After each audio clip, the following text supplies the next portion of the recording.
Chengdu, China, July 25, 2025. A relentless barrage of torrential rainfall through late July has tested the flood resilience of Chengdu, capital of Sichuan province, sparking a massive urban and rural emergency response amid rising waters.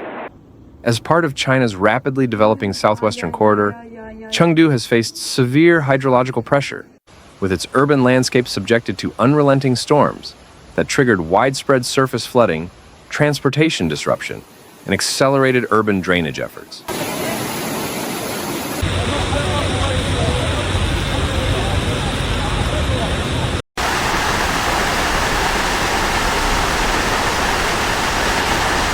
The most intense rainfall event began in late June, with some areas recording hourly downpours exceeding 90 millimeters and cumulative totals approaching 300 millimeters in under 48 hours. Low-lying districts, including Xinjiang and Wuhu, experienced rapid water accumulation, inundating underpasses, submerging parking garages, and halting metro services.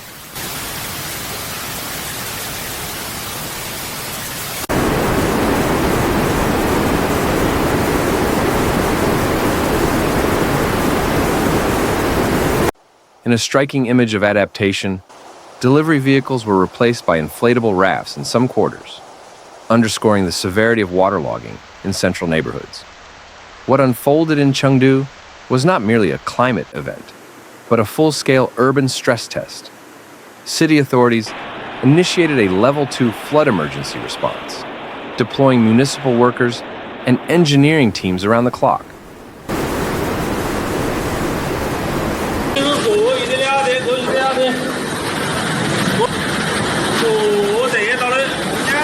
Emergency pumps were installed at over 200 locations, while critical intersections were temporarily closed and reinforced. Crews worked with precision to remove obstructions from drainage systems and expand stormwater outlets to increase discharge speed.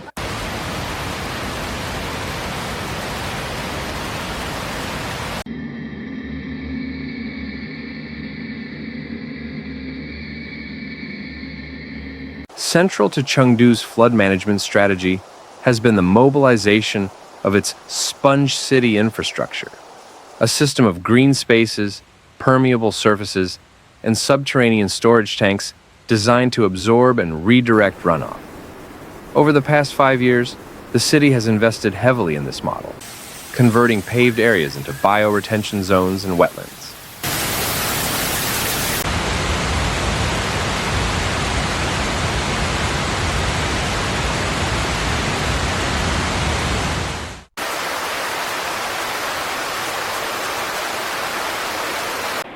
During the recent deluge, sponge parklands, such as the Dong'an Lake Ecological Zone, functioned as temporary retention basins, mitigating overflow in adjacent urban blocks. Beyond soft infrastructure, the city's hard engineering capacity was tested and reinforced.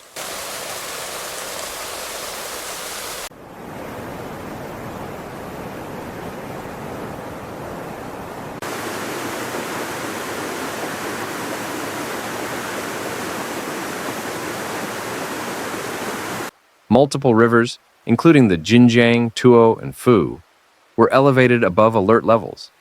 Key embankments along these waterways were continuously monitored and reinforced with sandbagging and remote sensing flood gauges. Real-time satellite data, combined with AI-enhanced hydrological forecasting tools, guided drainage coordination and resource allocation.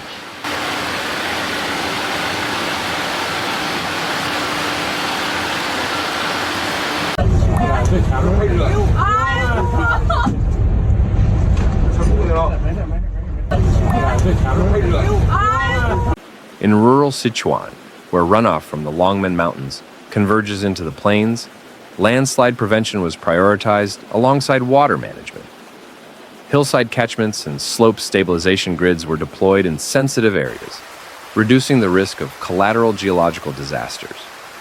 Meanwhile, over 70 reservoirs across the province coordinated their outflow schedules to absorb peak discharge from upstream basins, preventing spillovers downstream.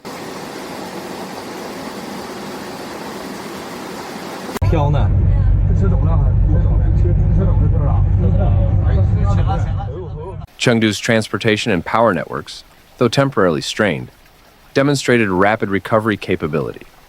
The city's smart traffic grid rerouted vehicles away from affected arteries within minutes of detection, while the state grid deployed mobile substations in areas where transformers had been preemptively deactivated to prevent damage.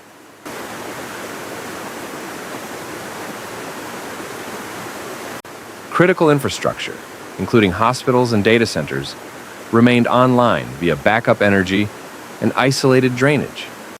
Behind the scenes, over 14,000 frontline personnel from emergency services, public works, and environmental departments were deployed during peak alert periods.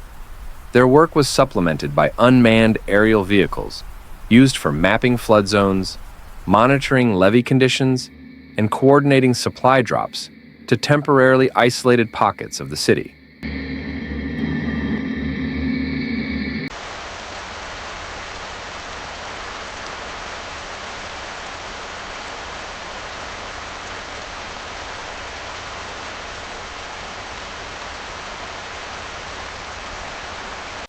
Urban planning experts point to Chengdu's response as a model for mid-tier megacities in high variability climate zones. As climate change intensifies rainfall extremes, the city's hybrid infrastructure, combining traditional engineering with ecological design, offers a scalable, adaptable framework. In post-flood evaluations now underway, municipal planners are identifying new sites for underground water chambers and assessing the integration of AI-enhanced drainage prediction into the city's command and dispatch center. As of July 25th, large portions of Chengdu have returned to routine operation. While the floodwaters have receded, their impact remains imprinted across the city's planning discourse, accelerating long-term resilience goals. The urgency of adaptive infrastructure, intelligent systems, and resilient urban design has moved from concept to necessity, placing Chengdu at the forefront of China's evolving climate response.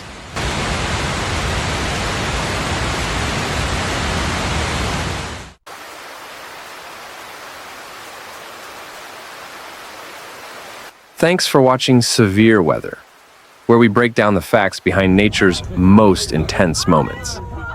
If you found this video helpful, please like, comment, and subscribe.